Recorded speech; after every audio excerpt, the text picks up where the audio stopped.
Olá a todos, bem-vindos ao canal. Se você já conhece o canal e gosta do conteúdo, já deixa um like para que os vídeos alcancem quem precisa deles.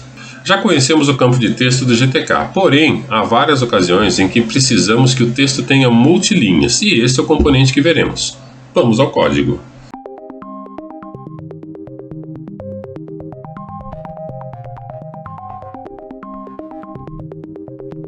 Vamos configurar aqui o nosso GTK.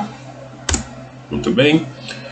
Eu já deixei uma tela no Glade pronta, porque queremos mostrar o componente e não o Glade em si. Então eu vou mostrar aqui o que tem na tela.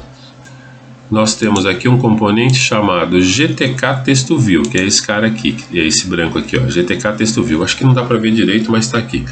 Esse cara aqui é o multilinhas, ó, GTK Texto View, ele está bem aqui, ó. Você coloca ele aqui na janela e ele faz os multilinhas. Eu já criei um botão também para facilitar algumas coisas. E é isso aí. Vamos executar uma vez. Só para você ver como é que ele está. E é isso aqui, ó, multilinhas.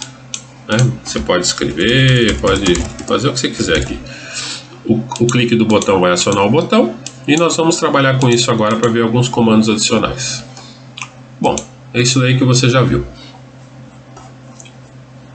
Legal, né? Bem bacana isso daqui. Vamos olhar aqui o código. Eu compilei com C++ para facilitar os prints de tela. Em vez de ficar dando printf, eu estou dando Cout. Para compilar em C++, caso você tenha perdido algum vídeo do nosso canal, você põe G++ aqui e a extensão é CPP. Pronto, está compilando normalmente o programa em C++. Mas aqui no código, essa daqui é uma estrutura básica de código que você já tem visto nos vídeos do canal. Se não viu, por favor, dê uma olhada, na qual você utiliza o Glade para montar a tela. Então aqui está tudo como você normalmente utiliza, não tem nenhuma novidade aqui, com exceção do GTK Texto View que nós vamos mostrar agora. Esse código que está aqui, ele também vai ficar no GitHub, então você não precisa se preocupar. A novidade no código aqui é o seguinte, ó. Para manipular um GTK Texto View, você precisa do componente chamado GTK Texto Buffer, que é esse rapaz aqui, ó. É meio doido, sabe? Sim, você tem um componente diferente no código do da tela, mas sei lá, eu também concordo que isso aqui ficou meio fora do convencional, porém é assim que funciona, os criadores acharam melhor fazer desta forma. Então os comandos aqui que fazem a mágica são esses daqui, ó, GTK Texto Buffer com GTK Texto View Buffer, que você pega o ID da tela, o ID do componente da tela. Como nós estamos usando o Glade aqui, pegando o endereço dele, eu não preciso dar um GTK Texto New Buffer, se eu não me engano, é o comando aqui. Muitos comandos você acaba não utilizando pela facilidade que o Glade te dá, mas você teria que criar ele aqui. E como não estou criando, eu estou pegando o endereço que já vem. Aí você dá um GTK Texto Buffer set texto para colocar um texto no buffer. Esse parâmetro -1 significa que ele vai fazer a contagem aqui do tamanho conforme ele está na string, senão você tem que botar o tamanho aqui. -1 é o mais legal. E o GTK Texto View set buffer vai fazer com que o buffer seja colocado no componente de tela. É isso, essas três linhas é que fazem essa mágica aí. Agora vamos ver outros comandos que funcionam aqui com o GTK Texto View através do GTK Texto Buffer. Vamos para o início do código aqui, eu já deixei pronto várias coisas para a gente não perder muito tempo. Quando você clica no botão aqui, ó, a primeira coisa que ele vai fazer, como que você pega o conteúdo que está no componente. Antes disso, eu coloquei aqui um gtabela para facilitar o uso, porque toda hora nós vamos ter que pegar o endereço da tabela aqui. Então, para não ficar criando aqui sinal slot, né, igual do Qt, né, emite um sinal, emite o valor, não sei o que, eu já criei a tabela aqui, uma variável global, para que já tenha o endereço da tabela. Então, para facilitar aqui, ó.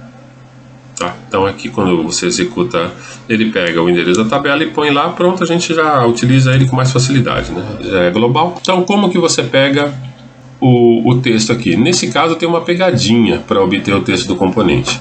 Você precisa de várias, entre aspas, transformações para obter o texto do componente. Posição inicial, posição final, para conseguir obter todo o texto. Sim, é meio chato, já vou avisando. Então nós temos aqui, temos que pegar um texto buffer, pegar o endereço do componente. Aí nós temos que criar um GTK texto iter, que é o iterador. Ele vai pegar o início e o fim da linha. Para saber qual que é o início e o fim da linha, você tem que utilizar o GTK texto buffer get stat iter, de iterator. Passar o buffer que você acabou de pegar aqui e passar o endereço do GTK texto iter para que ele pegue qual é o início do texto e coloque nesse iterador.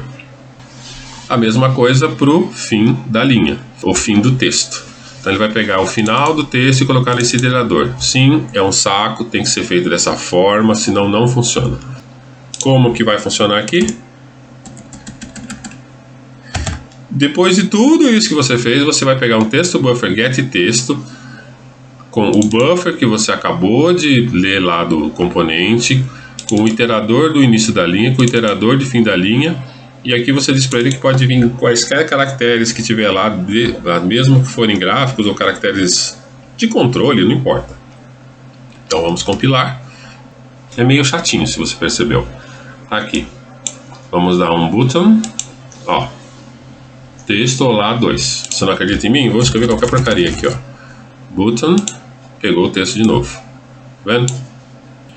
Então tudo isso que nós fizemos aqui foi para pegar o texto do componente.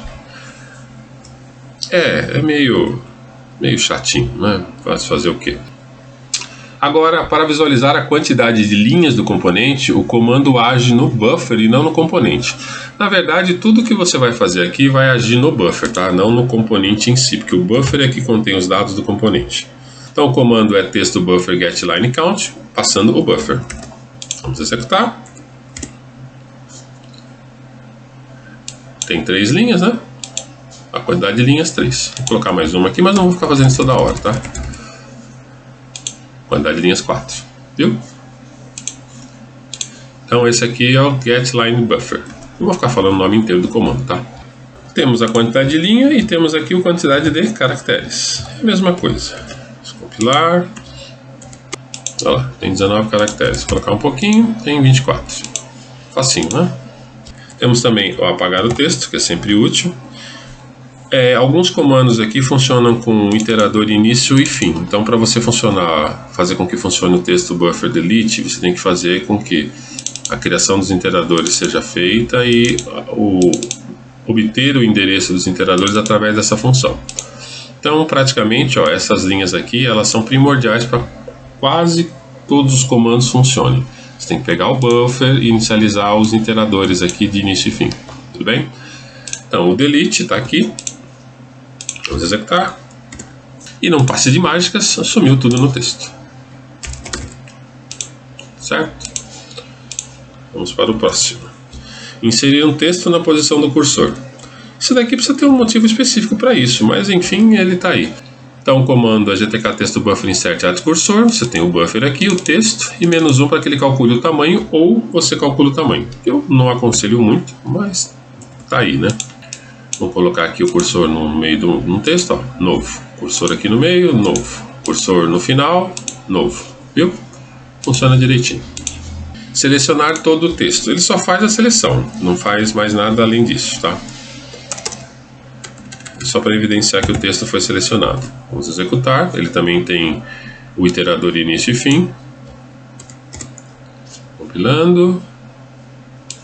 Se eu clicar, o texto todo foi selecionado, nada de extraordinário. Verificar se o texto foi modificado. Neste comando, você verifica se o texto foi modificado, porém, você tem que dizer qual é a última vez que foi modificado para que funcione. Desta forma aqui, ó. Aqui embaixo no texto, ó, nós temos aqui, ó, GTK texto buffer set modify, o campo do buffer, né, sempre é o buffer, e false, significa que a partir de agora, se você colocar true, ele vai dizer que está sempre modificado. Se você botar false, ele vai dizer que esse é o ponto em que a modificação acabou. Então você coloca um false aqui, e quando você vai dar o comando get modify, vai ele pegar se teve modificação ou não, aí ele vai funcionar direito. Quer ver? Ó, não fiz modificação nenhuma desde a última vez que eu executei, certo? Ele vai retornar um true ou false. Se eu dar um button, ele retornou 0, que é false, 1 é true. Se eu digitar alguma coisa, ele vai me retornar true porque foi feita uma modificação. Porém, é uma coisa meio chata que toda vez que você modificar o texto, você tem que executar esse comando de novo aqui para dizer que a sua modificação acabou e que a partir de agora não tem mais modificação.